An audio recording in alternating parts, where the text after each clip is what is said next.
Hello guys, I'm here for an update from the last video that we did about summer. I have some new facts, specific times, um, specific places and things and statements, very specific. Um, I got emotional and I had to restart this video. I want to say this. I live less than 2 hours from these people. I'm about 48 minutes from the Tennessee line, and then another approximately 45 minutes from their residence, from what I can tell through GPS. And that's a guesstimate. It kind of strikes really close to my heart and home because I'm a single mom of twins, and I have a 3-year-old grandson. And as emotional as I get over this, and not even having met this child, it's hard for me to understand, like many of you, how the parents and family members and friends, even, because I haven't seen H or his mom act upset or cry either. And it breaks my heart, honestly, for this little girl. I feel like that we out here in the world need to talk about her and need to keep her present and in thought, because it doesn't seem like anybody else will, if law enforcement isn't, you know. Her little life deserves more, I guess is the best way I know to put it. As a mother, I can't understand.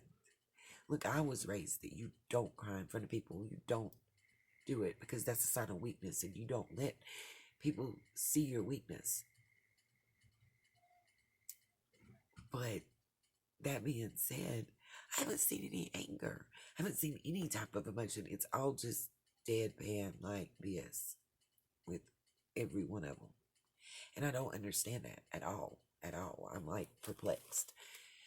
But let's just get into the meat and bones. I'm going to give you a list of channels that I've watched and got a lot of my information from, as well as several Facebook groups that I'm involved with and a member of. I subscribe to all these channels. They're awesome. I recommend you watch them as well. Just want to say thank you for the comments, for the thumbs up, the likes, whatever you want to say, and the subscriptions. I appreciate it, guys, and thank you. Thank you for coming back. Thank you for the likes. Keep it up, whatever. But at utmost, let's remember why we're here. We want to bring Summer home. We want her to be found, hopefully alive. I don't have a lot of hope for that. I have some thoughts and a theory, and it makes me sick to my stomach what I think. But hopefully she's out there safe with somebody that cares, and we can find her and bring her home to a happy life, and find whoever did this to her and let them pay. Okay. Gotta try to put my like reporter face back on people. I'm trying.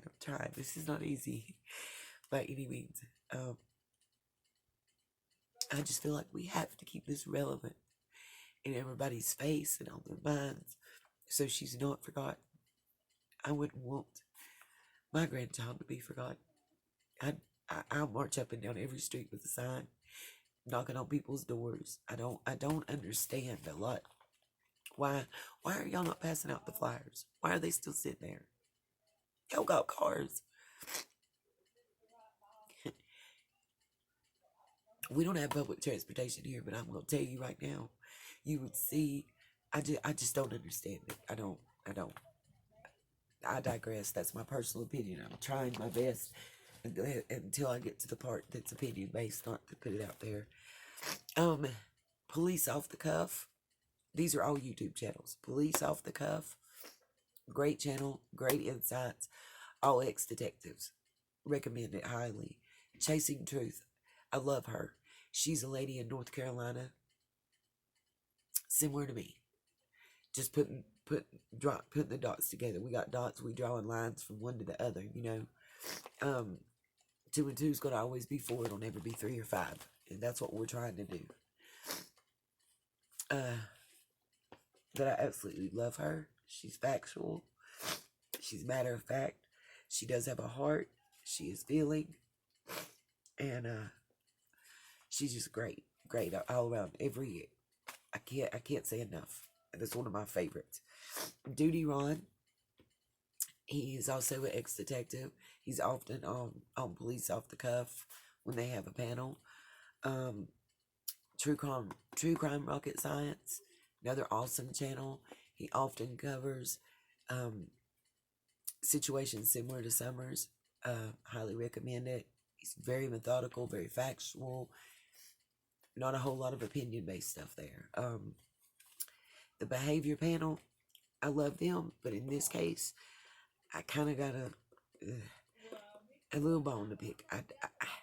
I feel like they did the video on Summer's parents with the Sermon on the Mount. I think they did it too soon.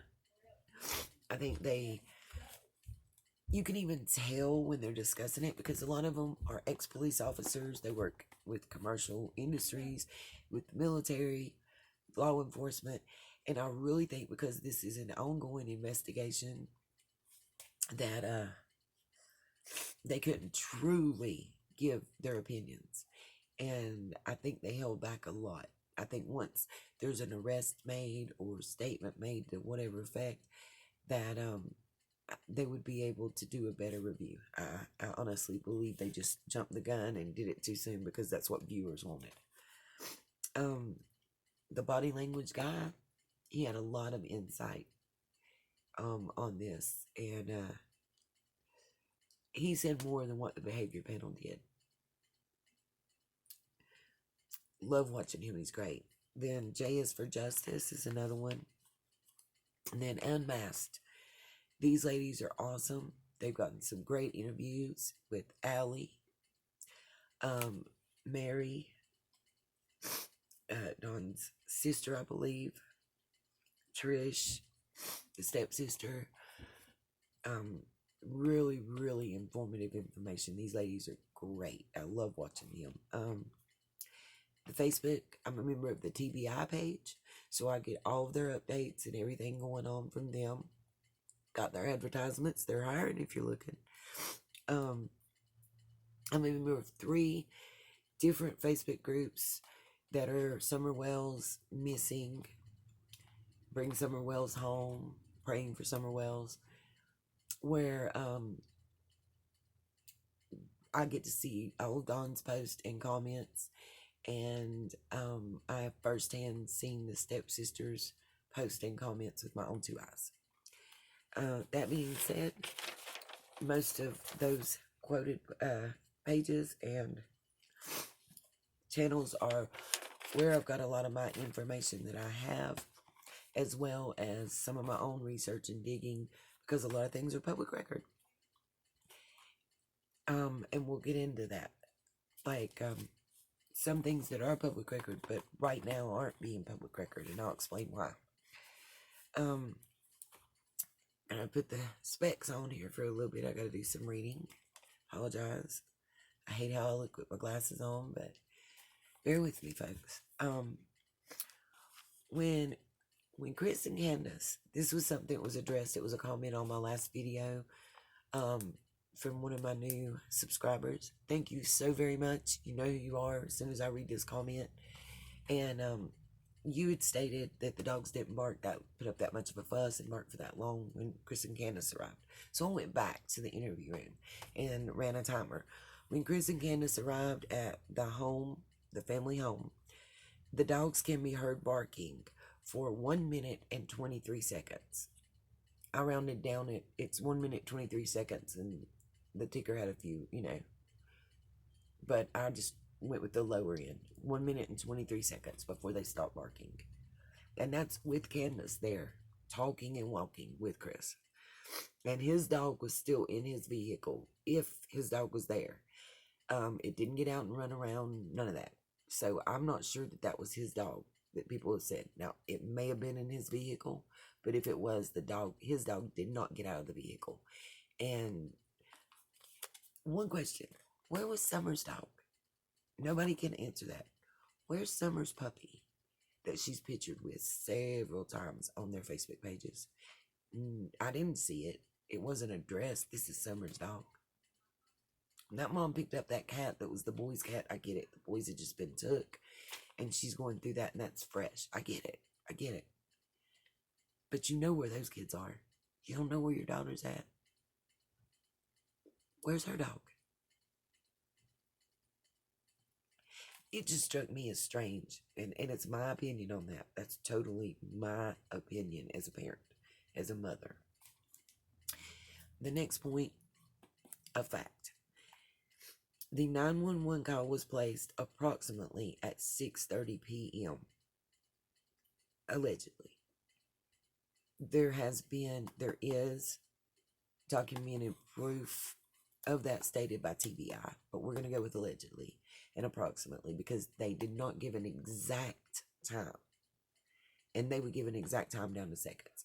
But it's approximately 6:30 p.m. that the 911 call was placed.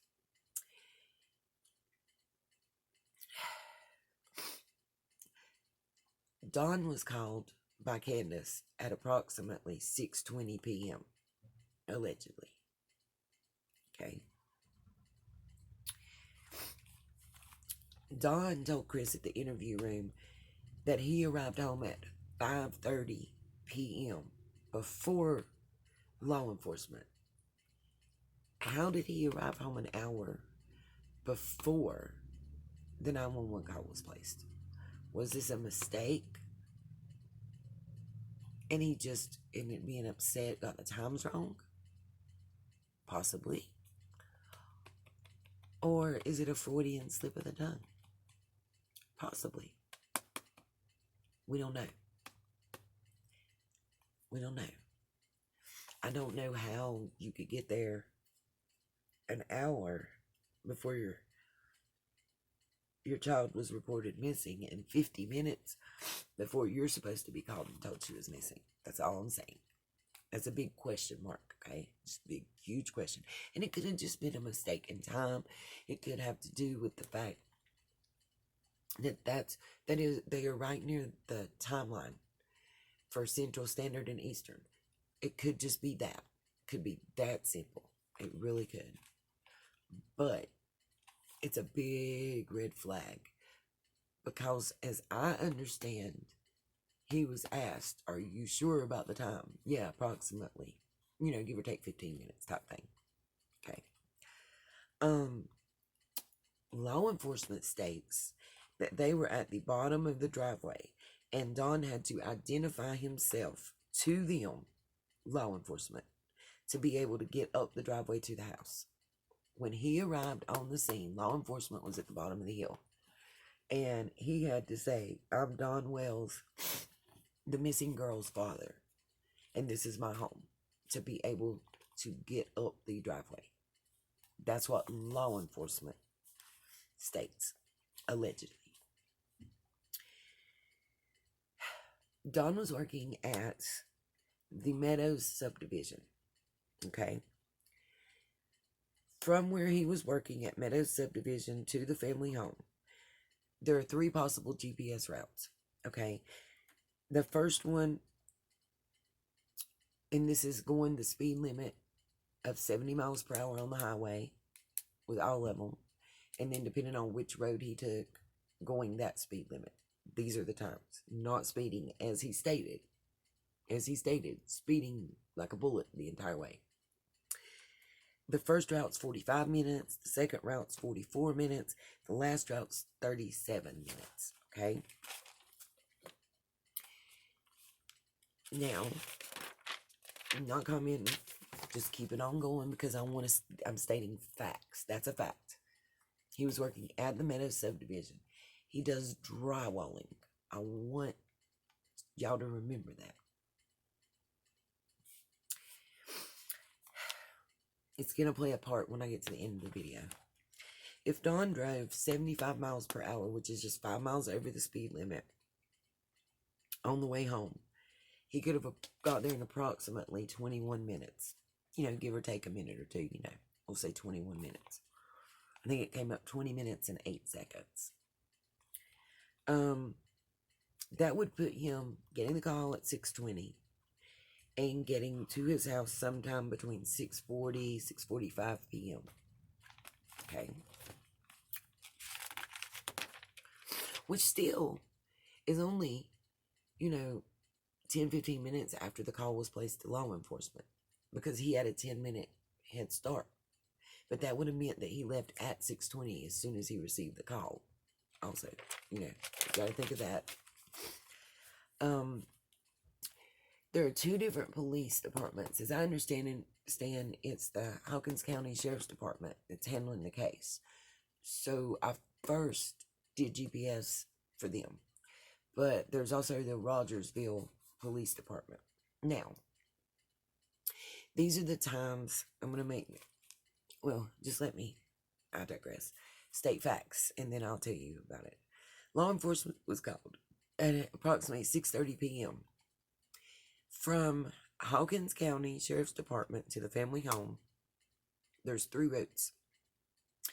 41 minutes, 40 minutes, and 36 minutes at posted speeds, which we assume on a missing child / possible abduction call, because Don and Candace have both stated from the first moment they both believed that this child had been abducted. And I'm assuming that they would have stated that when they called law enforcement. We don't know, because we've not heard the 911 call, and I'm going to address that shortly. Abduction call that they are using lights and sirens and going above the speed. At the very least, I would think that they're going above the speed limit and have their lights that they're on a call. Rogersville Police Department, law enforcement, is 31 or 38 minutes, according to GPS, depending on which of the 2 routes that were available that they would have took. So, you're saying approximately 7 to 7:10, law enforcement would have arrived on the scene. Now, they're saying they were already there when Don got there. So, but based on what I know of the county I live in, and it's similarly structured to where they live. I'm in North Carolina, they're in Tennessee. Different state rules, I get it. But some of the sheriff's deputies or police officers may have been on patrol in the area. I mean, they're not all sitting at the police station. They're not all parked there at the sheriff's department usually. There's several patrolling different areas of the county. Which could greatly reduce the response time from the, first 1 or 2 officers on the scene. Generally, they're going to arrive at the home on the scene. Then the other officers are called in once the scene is got together, and they set up a command post, like down at the church or whatever. That's how it works here. I'm not saying that's how it happened there. I'm saying that's how it generally happens where I'm from in North Carolina.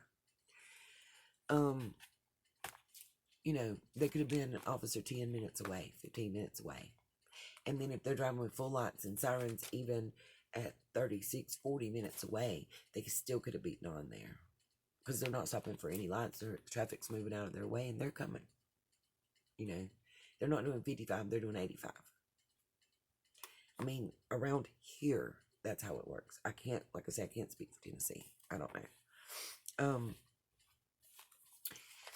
Also was stated that this was stated by Candace to Chris in their interview. So you can go back and watch it on the interview room. Candace left in Grandma's truck searching for Summer, and as she returned to the family home, she followed the police up the driveway. And she said she can't remember if Don was there or not, but the police were already there, and she was following them up when she came back from her little ride around looking for Summer. Okay. Here's another fact. Don was driving the red Subaru that day. It's a SUV, and not his work truck. I don't know if that's normal for him or not. I don't know. I honestly don't know. That's why Candace was driving her mom's truck. Hunter said that Don called to say that there was a suspicious person walking around touching kids. I don't put a lot of stock in this because it just seems like he added and embellished after the fact. I believe Don called. I believe he knows that Don called, and that's pretty much where my belief with that stops. Candace said that Don was asking when they were going to be home. I didn't think a lot about it at first, and I'm not even saying it's a big deal now, but it could be, depending on cell phone data and pings. And like I say, we're going to get into that and some 911 stuff here in a minute.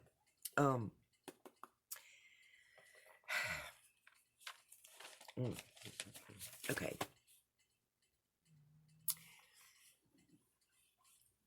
The stepsister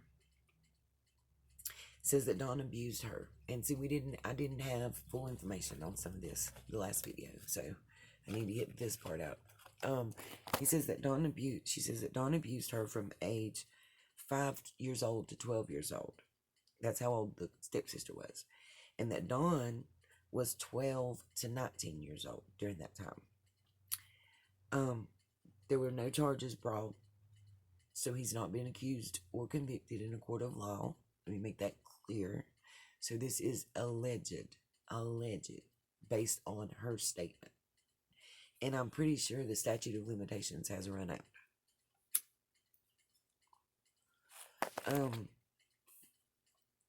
Second sister, named, I believe, Mary, who was the same age as Dawn, stated in an interview on Unmasked that a similar type of situation had occurred between her and Dawn.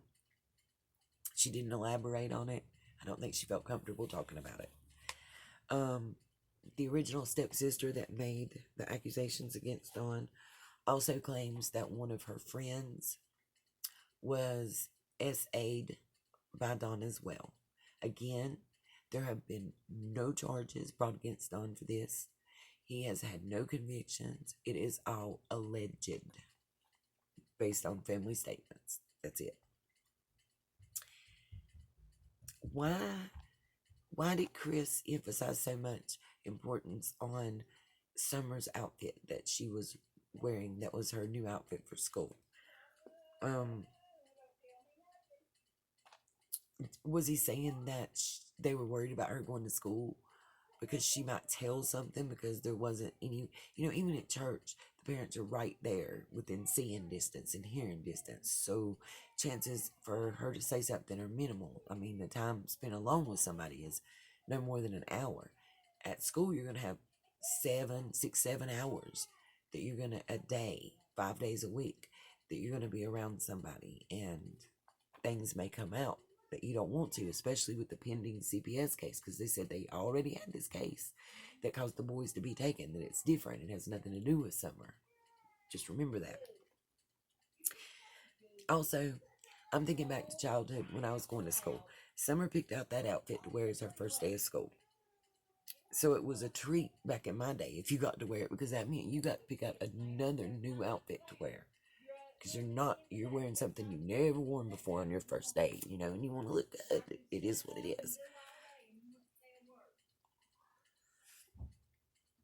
Also, was he alluding to the fact that, when you lay someone to rest and you're somebody that cares about them, that you groom them and you try to dress them in their best?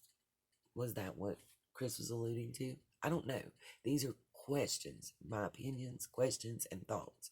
And I want you guys to help me. I'm asking y'all to comment. Sorry that I can't go live yet. I'm close to YouTube allowing me to, but I can't yet. And I would love to have an open discussion about this so much.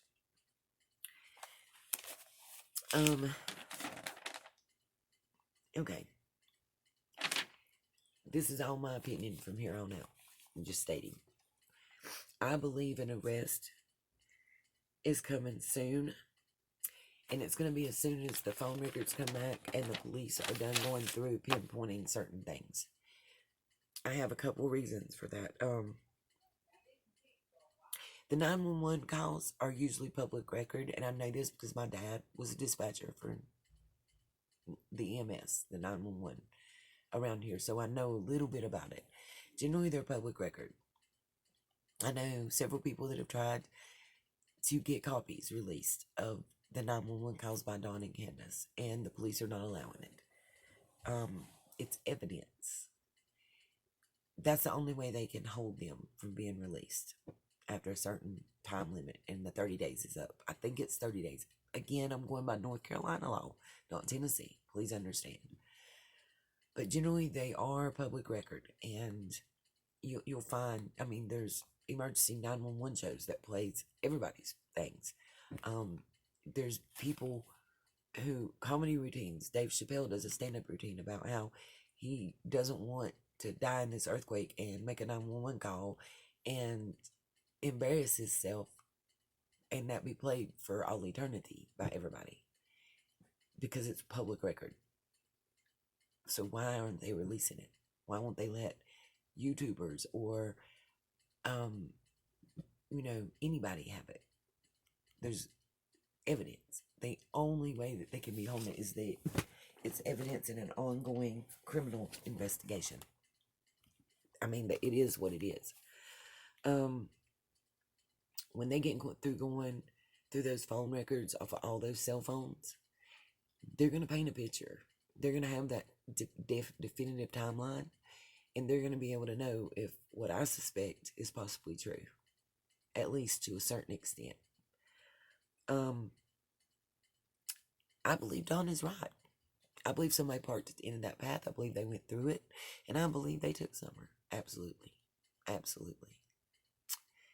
That being said, it has to be someone that knows the land, those animals, and Summer very well.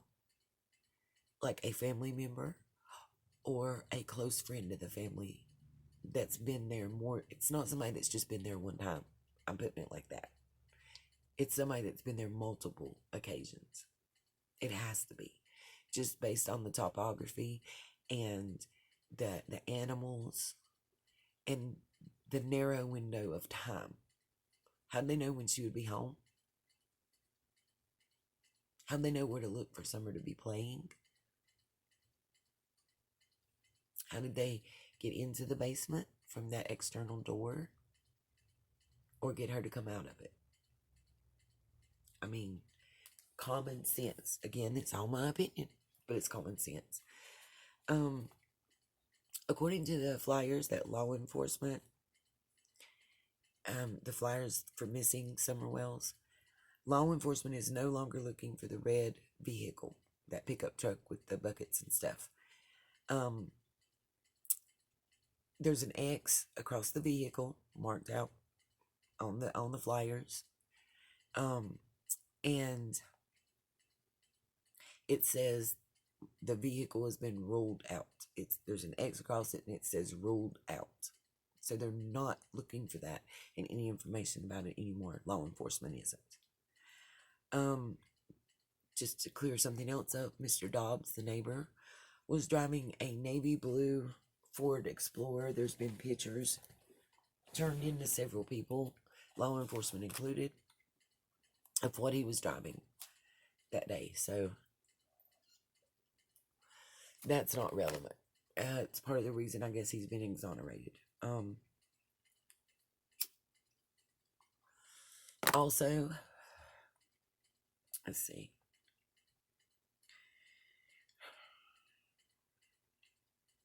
Where is Grandis? Where is Grandma Candace? I know that she had to go take care of a family member and everything, but I understand they wouldn't allow H to leave town. So how did she leave town? And what did she tell law enforcement? They had to interview her before she could leave. They're not just going to let her leave. I mean, it's not going to happen. And what other clothes? This could revert back to what Chris was talking about. What other clothes were in her car?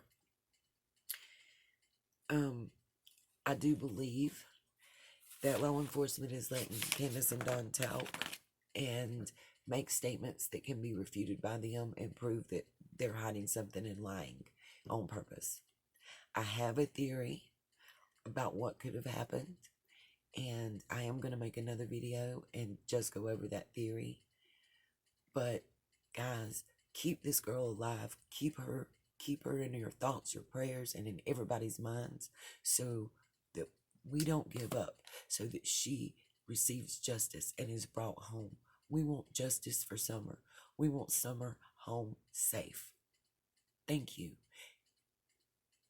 Just keep praying, hoping, and keep your hearts open and wishing, because she deserves it from somebody. Don't let this little girl go. Thank you guys, and I'll see you soon.